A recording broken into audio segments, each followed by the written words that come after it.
Buyurun arkadaşlar. Holland mı? Barcelona. Barcelona. Har du været til deres kamp før? Jeg har aldrig været til deres kamp. Kan du godt? Måske en dag. Hvor høj er du? Jeg er omkring 71. Jeg er ikke. Bare ikke hjælp mig. Teker teker geliyor Du er adam. højere. Jeg er tilfreds med min højde.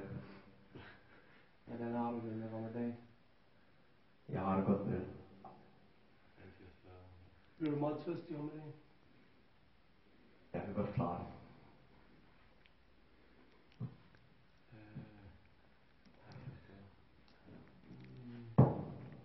Hvordan går skolen? Det går meget godt. Hvordan er dine eksamener? Det går også meget godt. Bana kalırsa siz Yana'yı dedirtemeyeceksiniz. Zor oluyor. Zor mu oluyor? Du træner ikke godt? Det gør jeg tit. Hvor mange gange om dagen? I biliyor. Eller hvor mange gange om ugen? Et par gange om ugen, men det er lidt svært i ramadan måned. Altså, tager du ned og træner, når du faster? Det er lidt svært, men det gør jeg nogle gange. Er det ikke hårdt? Det er meget hårdt. Arkadaşlar 1,5 dakika oldu yeter.